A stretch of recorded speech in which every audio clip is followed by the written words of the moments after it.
Future city development authority కార్యాలయ పునాది కార్యక్రమానికి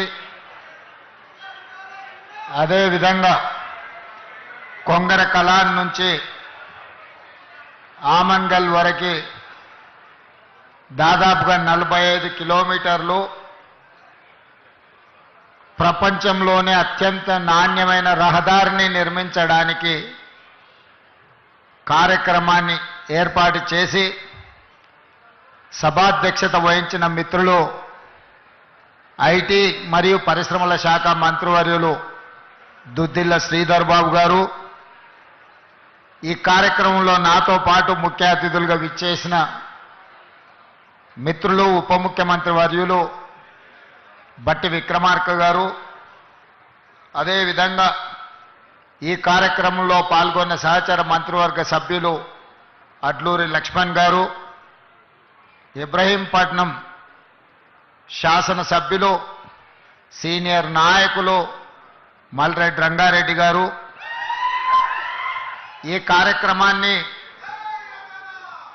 ఏర్పాటు చేయడంలో క్రియాశీలక పాత్ర పోషించిన మీ అభిమాన నాయకుడు కేఎల్ఆర్ గారు,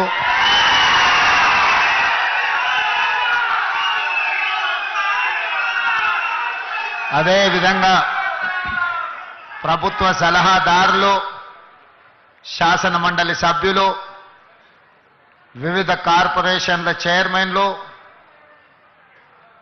మాజీ మున్సిపల్ మేయర్లు, ప్రభుత్వంలో వివిధ హోదాలలో పనిచేసిన ప్రజాప్రతినిధులు, అదేవిధంగా మున్సిపల్ అడ్మినిస్ట్రేటివ్ శాఖకు సంబంధించిన ఉన్నతాధికారులు, ఫ్యూచర్ సిటీ డెవలప్మెంట్ అథారిటీ ఉన్నతాధికారులు, ఈనాడు ఈ కార్యక్రమాన్ని విజయవంతం చేయడానికి విచ్చేసిన యువమిత్రులందరికీ కూడా దసరా శుభాకాంక్షలు తెలియజేస్తున్నా. విజయదశమి మనందరికీ విజయాలనే చేకూరుస్తుంది. ఇవాళ వాతావరణ శాఖ 4-5 రోజుల నుంచి హెచ్చరిస్తున్నది. విపరీతమైన వర్షాలు, ఎవరు బయటికి వెళ్ళకండి, ఈ వర్షాలు మొత్తం వ్యవస్థలన్నిటిని కూడా దిగ్బంధం చేస్తాయి.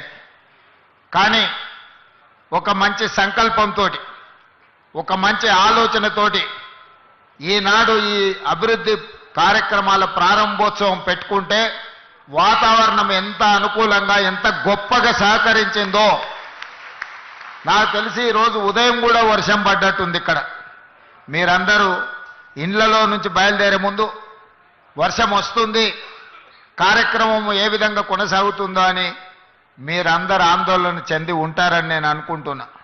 కానీ మనమందరం మనసులో ఎలాంటి కల్మషం లేకుండా భవిష్యత్ తరాల కోసం ఈనాడు ఒక భారత్ ఫ్యూచర్ సిటీని ఈ ప్రాంతంలో ప్రారంభించుకోవాలని అనుకుంటే వరుణ దేవుడు కూడా ఈరోజు మనకు సహకరించి ఈ కార్యక్రమాలను ముందుకు తీసుకెళ్లడానికి ఈరోజు మనకు అవకాశం దొరికింది. చాలామంది కుట్రలు కుతంత్రాలు చేస్తున్నారు, నోటికొచ్చింది మాట్లాడుతున్నారు. చెయ్యకూడని రాద్ధాంతం చేయడమే కాదు, ఎన్నో రకాల ఆరోపణలు చేస్తున్నారు. ఇక్కడ రేవంత్ రెడ్డి గారికి ఓ భూములు ఉన్నాయి, ఆయన కోసం నగరం కట్టుకుంటుండని. మీ అందరికీ తెలుసు, ఒకవేళ భూమి ఉంటే తెలియంది కాదు, ఇదేమి రహస్యంగా ఆశ పెట్టుకునే వజ్రాలు కావు, ఎక్కడో లాకర్లో పెట్టుకొని. భూమి ఉంటే భూమి మీదనే ఉంటుంది, భూమి ఉంటే దానికి రెవెన్యూ రికార్డు ఉంటుంది. ఈరోజు నేను నా గురించో నా సహచార మంత్రివర్గ సభ్యుల గురించో నేను ఆలోచన చేయడం లేదు. ఇంకా ఒక మాట చెప్పాలంటే, ఈనాడు బతుకున్న మన కోసం కాదు, రేపు భవిష్యత్తులో పుట్టబోయే మన పిల్లలు, వాళ్ళ పిల్లలు, వాళ్ళ పిల్లలు, వాళ్ళ ఫ్యూచర్ కోసం నేను ఈరోజు ఆలోచన చేస్తున్నా. పెద్దలు బట్టి విక్రమార్క గారు చెప్పినట్టు 436 సంవత్సరాల క్రితం కులీ కుతుబ్ షాహీ గారు హైదరాబాద్ నగరానికి పునాది రాయి వేసినప్పుడు చెరువుల్లో, నదుల్లో ఏ విధంగా